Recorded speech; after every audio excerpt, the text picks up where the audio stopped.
हमारे बीच आएंगे। सभी झांकी के माध्यम से उनका दर्शन करेंगे। अब यहाँ पर जितने भी देवता थे वो जाते हैं किनके पास? फिर से मुंह पे अभी मैंने बताया है किनके पास जाते हैं? किनके पास? आपके पास? अदिति के पास जाते हैं, माता अदिति के पास। तो माता अदिति जो है दुखी हो जाती है कि मेरे बेटों के साथ ऐसा हो रहा है। तो वो फिर माता अदिति जो है ना कश्यप जी के पास जाती है, कहती है कि मैं क्या करूं, कोई उपाय बताओ, मुझे नहीं देखा जा रहा मेरे बेटों का दुख, मैं क्या करूं आप बताइए। तो कश्यप जी उन्हें पयोव्रत का सलाह देते हैं कि तुम जो है पयोव्रत का व्रत करो, तुम्हारी सारी मनोकामना पूर्ण हो जाएगी। भक्तों चलिए अब हम जो है अष्टम स्कंद के 13वां अध्याय में प्रवेश करते हैं। अब बात आती है पयोव्रत क्या होता है। तो ये 12 दिन का व्रत होता है। फाल्गुन शुक्ल पक्ष के प्रतिपदा से लेकर के द्वादशी तक के होता है और इसमें केवल 12 दिन तक दूध पी करके रहना रहता है। जितने अच्छे से हम ये व्रत को अगर हम अपनाते हैं तो ये जो है हमारे सारे मनोकामना पूर्ण करता है, क्योंकि ये व्रत जो है मनोकामना पूर्ण करने के लिए ही है।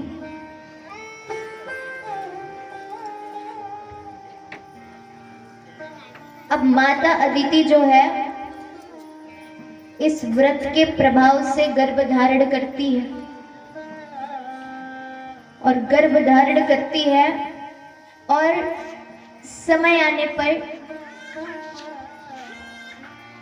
अश्विनी मास शुक्ल पक्ष द्वादशी तिथि को अभिजित मुहूर्त में भगवान वामन का जन्म होता है। बोलिए वामन भगवान की।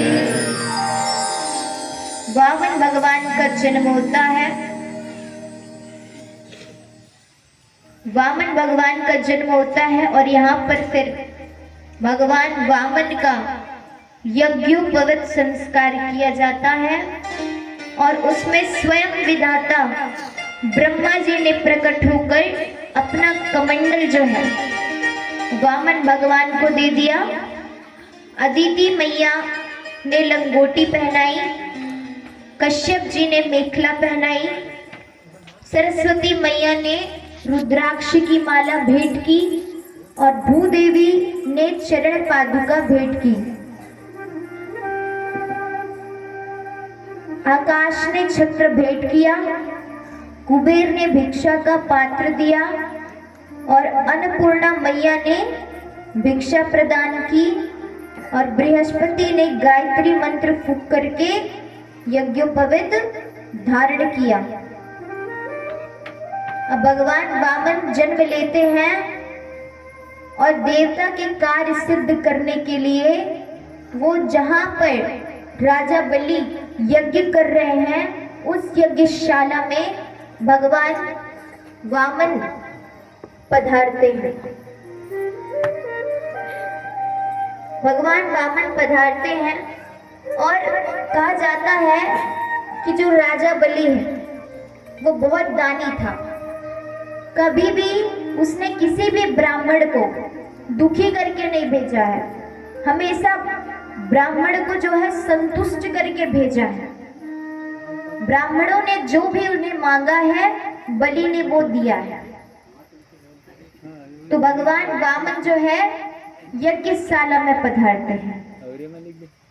यज्ञशाला में पधारते हैं, फिर राजा बलि उनका स्वागत करते हैं। राजा बलि स्वागत करते हुए कहते हैं कि स्वागतम ते नमस्ते नमस्तुभ्यं ब्रह्मनिकं कर्वामते ब्रह्मशाणां तपः साक्षात् मन्ये त्वार्चेव धर्मम्।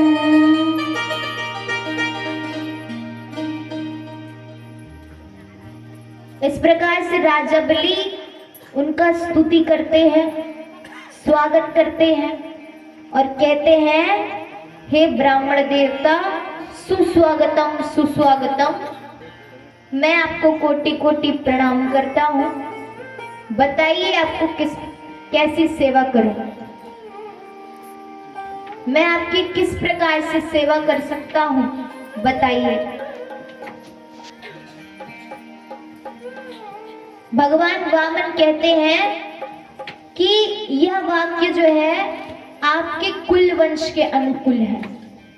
आपके वंश में इतने बड़े बड़े दानी हुए हैं, एक बलवान दयावान दानी उत्पन्न हुए हैं,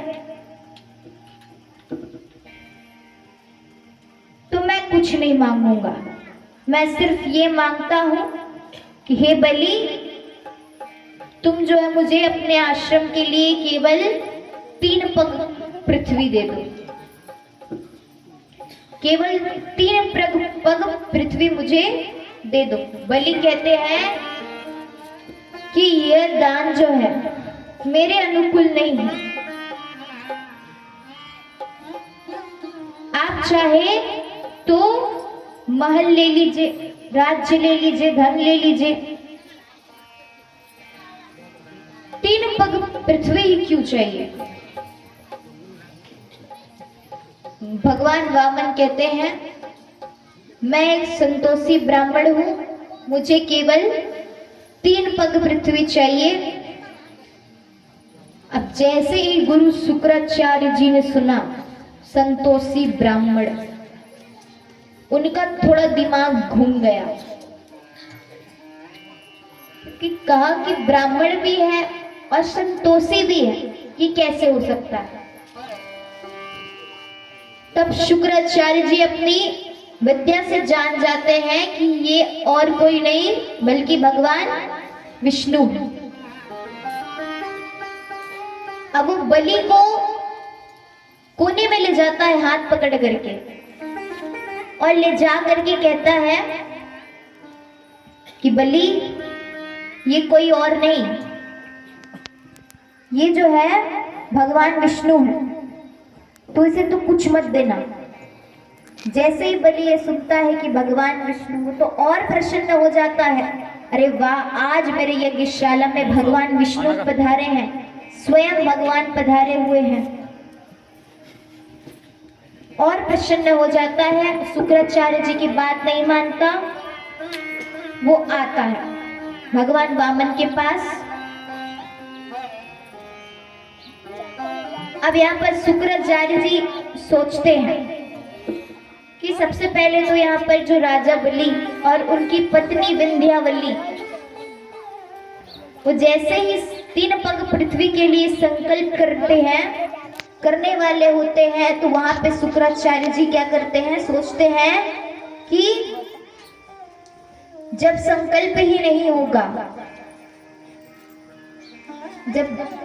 जब कमंडल से जब पानी ही नहीं गिरेगा, जल ही नहीं गिरेगा, तो संकल्प कैसे होगा?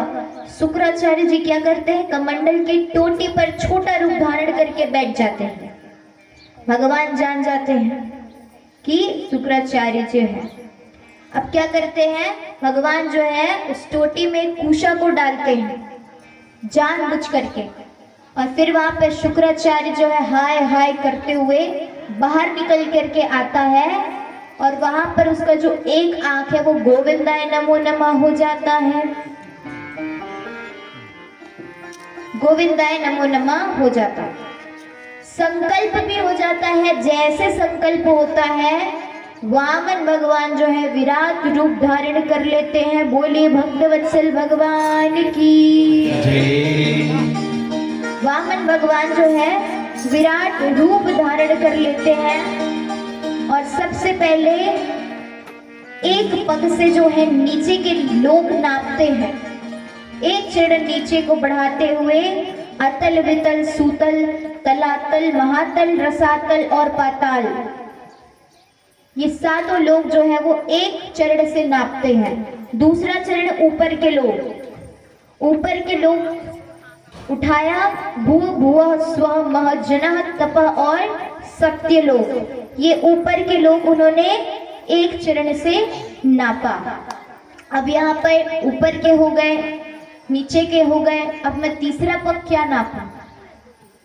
तो भगवान जो है बलि को प्रताड़ित करते हैं, कहते हैं कि मुझे तुम तीसरा पग दो, 2 पग मैंने ले लिया है, तीसरा पग दो। राजा बलि कहते हैं कि हे प्रभु, मैंने आपके विराट स्वरूप का दर्शन किया है और 2 आपने ऊपर के लोग नाप लिए, नीचे के लोग नाप लिए, अब आप जो है तीसरे पग के लिए मेरा शरीर जो है अनुग्रहित कर रहे। और ऐसा सुन करके भगवान प्रसन्न हो जाते हैं और फिर से इंद्र का जो है शासन जो है स्वर्ग पर हो जाता है और वहां पर भगवान जो है राजा बलि को सूतल लोक का सम्राट घोषित करते हैं। भगवान कहते हैं कि बलि, मैं तुमसे बहुत प्रसन्न हूं। राजा बलि कहते हैं कि प्रभु, मैं चाहता हूं कि आपका ये स्वरूप का दर्शन मुझे हमेशा होता रहे। भगवान उसे वरदान देते हैं कि मैं तुझे वचन देता हूं कि मैं सूतल लोक में इसी रूप में पहरेदार बन करके रहूंगा और तुम मेरी प्रतिदिन दर्शन करना और तुम्हें अगले मनवंतर में तुम्हें इंद्र पद का अधिकारी बनाता हूं। और इस प्रकार से श्रीमद् भागवत महापुराण में अष्टम स्कंद के 17वां अध्याय से 22वां अध्याय तक के भगवान वामन अवतार का वर्णन हुआ है। आइए हम भी वामन भगवान के स्वरूप का दर्शन करते हैं झांकी के माध्यम से। बोलिए वामन भगवान की, भक्तवत्सल भगवान की।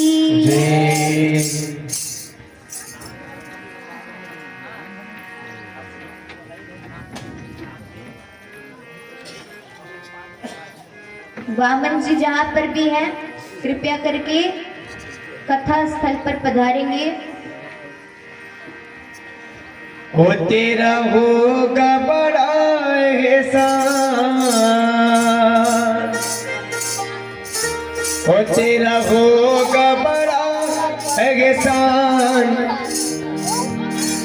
के युग युग रहेगी तेरी शान। भगत भर तेरे झोली, तेरे द्वार खड़ा भगवान भगत भर तेरे झोली। तेरे द्वार खड़ा भगवान भगत भर तेरे झोली, भगत भर तेरे झोली। तेरे द्वार खड़ा भगवान भगत भर तेरे झोली, भगत भर तेरे झोली।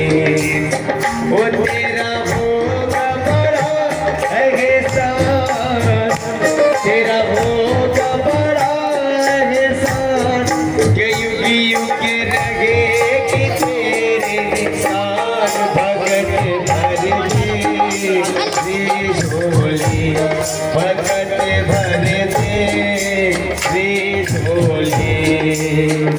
तेरे द्वार खड़ा भगवान भगत भर तेरे झोली, भगत भर तेरे झोली।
पालन है सारा।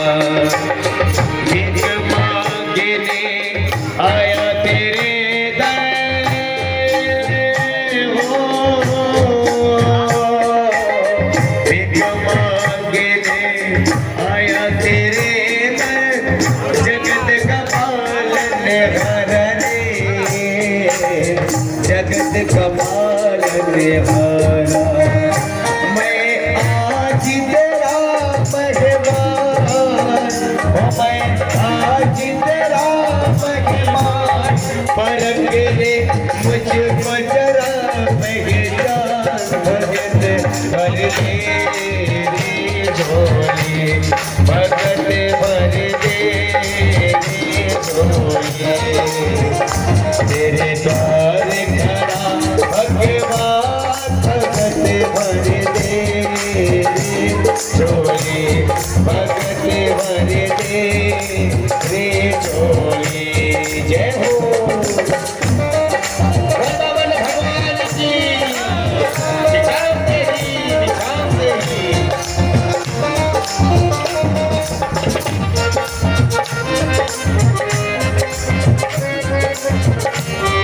जय हो बजरंग बली। बोल हनुमान जी महाराज की जय हो।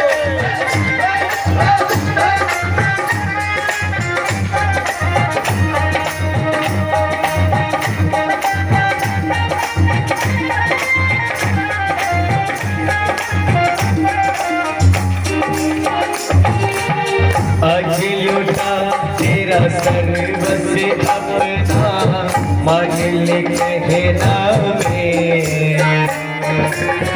आज लूटा तेरा सर्वस्व अपना, मान ले कहना मेरा।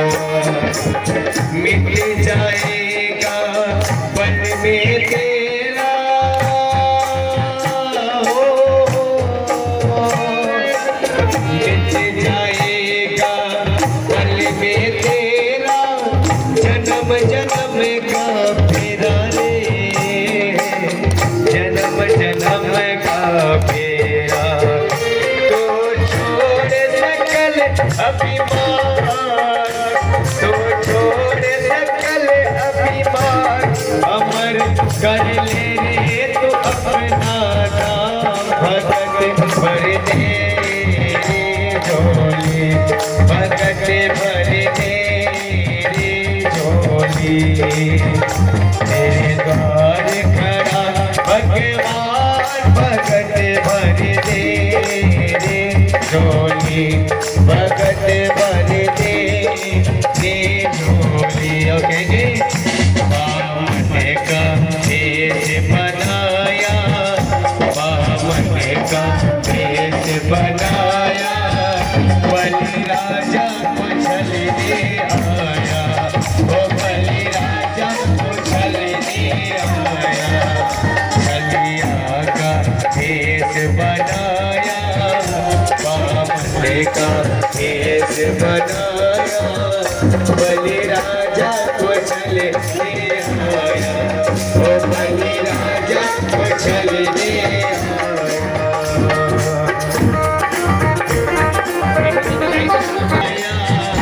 सीने पे लक्ष्मी झुमाया, बलि राजा को छलने आया। बामन का भेष बनाया, बलि राजा को छलने आया। बामन का भेष बनाकर, छोटा सा रूप बनाकर, बामन का भेष बनाकर, छोटा सा रूप बनाकर आए हैं मेरे भगवान। दे दो जी दे दो मुझे दान, दे दो जी दे दो मुझे दान।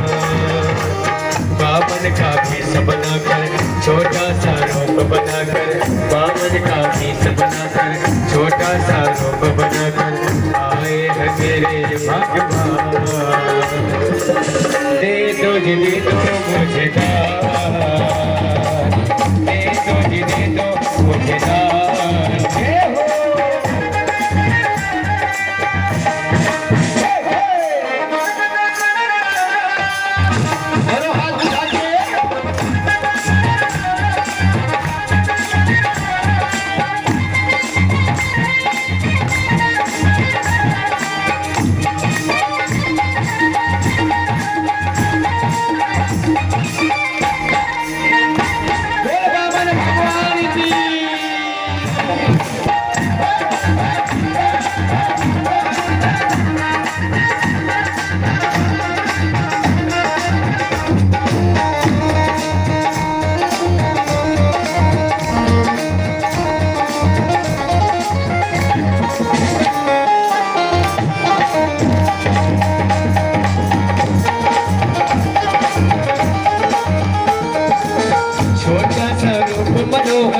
लगता है कितना सुंदर, वो तो विष्णु अवतारे, जाने ये दुनिया सारी।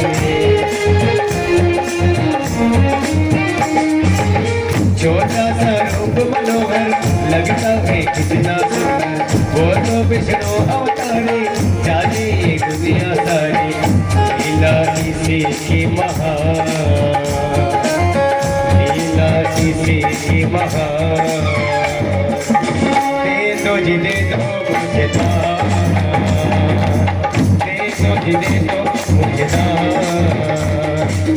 बामन का भेष बनाकर, छोटा सा रूप बनाकर, बामन का भेष बनाकर, छोटा सा रूप बनाकर, आए हैं मेरे भगवान।